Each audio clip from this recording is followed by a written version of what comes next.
Salut à toutes et à tous, c'est Antoine, bienvenue dans cette nouvelle vidéo. Aujourd'hui, nous allons voir ensemble comment réaliser un gros match. À travers plusieurs points, aujourd'hui, je vais te donner quelques astuces pour que justement tu abordes ton match de la meilleure des manières et que tu fasses un très gros match et que tu sois satisfait de tes performances. Tout d'abord, pour réaliser un gros match, comment il faut s'y prendre ? T'as un match le dimanche, mais le dimanche juste avant, à la sortie du match, ce gros match va commencer. Et il va commencer comment? On va commencer par le débriefing de ton match et l'analyse. Par exemple, ce que je fais avec chacun de mes joueurs que j'ai à travers mes programmes et que je coach 7 jours sur 7, ils me font chacun un débriefing en me disant voilà Antoine, j'ai raté ça, j'ai réussi ça aujourd'hui cette semaine, il faut que je travaille sur ce point-là et aussi sur les points bien sûr que j'ai réussi quoi. Comme ça, toute cette semaine, je pourrai travailler en conséquence pour le week-end qui va suivre. Mais en plus, ce qui va être super intéressant, qui va être le deuxième point, c'est l'analyse du joueur que tu auras en face de toi ce week-end et le terrain. Je travaille les points que j'ai travaillé et les points bien sûr à travers lesquels je suis bon, je suis performant. Mais si le week-end qui va arriver, ça va être un terrain gras par exemple, je prépare en conséquence en m'entraînant. Par exemple, si ton équipe aujourd'hui n'a pas de terrain gras ou terrain en herbe tout simplement, tu fais des entraînements supplémentaires sur un terrain en herbe en faisant des allers-retours, en t'entraînant, en faisant pas mal d'actions techniques et par exemple si t'es latéral descente, si t'es attaquant des reprises de volée, etc. pour vraiment te mettre dans le rythme et te mettre dans le bain de ce gros match. Ensuite, par rapport aux joueurs que tu as en face de toi, tu sais à quoi t'attendre. Par exemple, aujourd'hui, si je suis gardien, je sais que l'attaquant est très bon au jeu de la tête. Donc, mes défenseurs et moi allons agir en conséquence pour stopper un maximum ce joueur sur son point fort. Donc voilà, donc j'analyse le match que j'ai fait précédemment, c'est le premier point, et ensuite je travaille en conséquence pour en plus analyser le terrain que je vais avoir le week-end qui va suivre et le joueur que j'aurai en face de moi. Vraiment voilà, demande à ton coach, essaie de passer des coups de fil pour savoir l'équipe que tu auras en face, c'est le joueur que tu auras sur ton côté ou face à toi, et en général tu arrives toujours à trouver. Troisième point, dans la préparation du match, là encore, on n'arrive pas encore au match. Dans la préparation du match, tu vas arriver, bien sûr, bon, la veille tu te couches tôt, tu manges bien, tu prépares bien ton match, comme j'ai fait une vidéo qui s'affiche juste ici, comment bien préparer son match. Mais aujourd'hui, lorsque tu vas arriver à l'échauffement, tu auras deux choses à faire. Le troisième point, donc la première chose à faire, ça va être bien s'échauffer sur le terrain, vraiment monter en température, prendre confiance et réaliser des actions que tu auras en match pour te mettre en confiance et te dises à l'entraînement, à l'échauffement, j'ai réussi cette action en match, ça va passer tout seul, ça va le faire. Deuxièmement, que tu dois faire à l'échauffement, qui est le quatrième point, ça va être l'analyse du joueur que tu as en face de toi. Et là, tu peux vraiment voir la chose.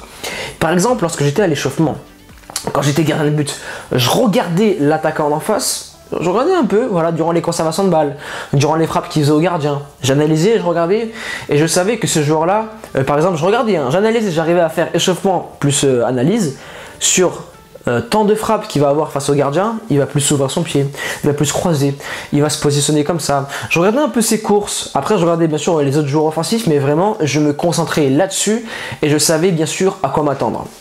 Et ensuite, lorsque tu as analysé le joueur que tu as en face de toi, tu t'échauffes très bien et après c'est la rentrée au vestiaire. Là, lors du gros match, il y aura des leaders. Il y aura des leaders, ça peut être toi, ça peut être un autre. Mais en général, dans une équipe, il y a 2, 3, voire 4 leaders. On commence à faire monter le rythme cardiaque, la voix, vraiment l'adrénaline, on fait tout monter là les gars.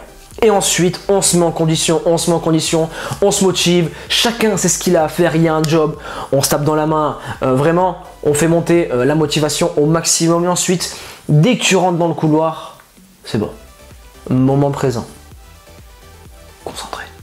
Tu auras le bruit des fers, les pas, les bruits des moulées. En tant que ça encourage, ça commence à crier, allez les gars, on se met dedans. Et là, lorsque je rentre sur le terrain, je le fais directement comprendre.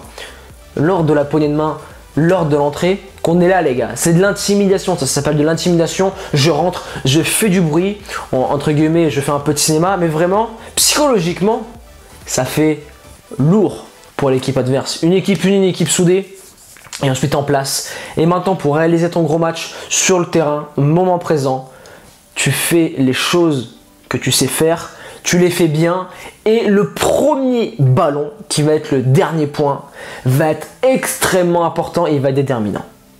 Lorsque tu attaques sur ton premier ballon, si tu arrives à faire une bonne remise en appel, que tu frappes et que tu tapes la barre ou que tu marques, le reste de ton match, il va se passer comme sur des roulettes.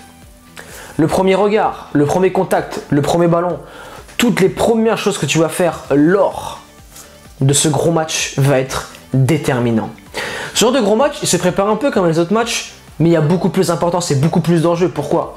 Gros match, qui dit grosse équipe, qui dit recruteur, qui dit grosse performance, qui dit on note ton prénom et par la suite ils reviendront te voir et si tu réalises encore de grosses performances, ils pourront t'emmener dans des clubs professionnels, des sélections, des recrutements. Et c'est pour ça qu'à chaque fin de match, débriefing pour travailler la semaine sur ce que j'ai à faire au match suivant et vice versa. Comme ça, lorsque tu arriveras à des gros matchs, tu seras déjà préparé, tu auras une routine de semaine, tu sais quoi faire, tu sais analyser, tu sais jouer, tu sais vivre le moment présent et ensuite, tout va se passer comme sur des roulettes.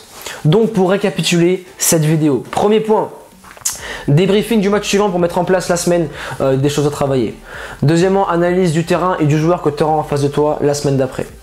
Troisième point, à l'échauffement. Faire un bon échauffement et se mettre en confiance et réaliser des actions que tu auras en match.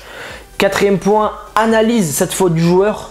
Non pas par l'oreille de ce que tu as écouté précédemment, non, dans ce que tu vois. Tu analyses et tu arrives.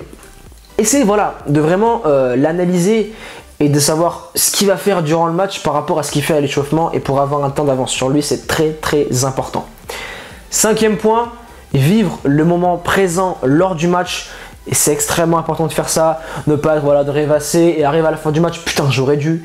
Et le dernier point c'est premier contact, premier ballon, première course. Toutes les premières choses que tu feras sur le terrain sera extrêmement important pour la suite et la physionomie du match. On arrive à la fin de cette vidéo. Maintenant, pour tous les joueurs qui souhaitent aller plus loin, je vous invite à télécharger mon ebook, la Bible du footballeur, qui est totalement gratuite. Le lien est dans la description de cette vidéo, à travers lequel tu pourras retrouver de la nutrition, de la préparation physique et de la préparation mentale. Et enfin, comme tu le sais, nous sommes une communauté de motivés 300, 400 à 500% et qu'on veut réaliser des gros matchs tout le week-end. Et c'est pour ça que dans les commentaires, tu vas m'exploser cette barre de commentaires avec motivation 100%. Et enfin, je te souhaite un très bon match ce week-end, persévérance et motivation et on avance ensemble.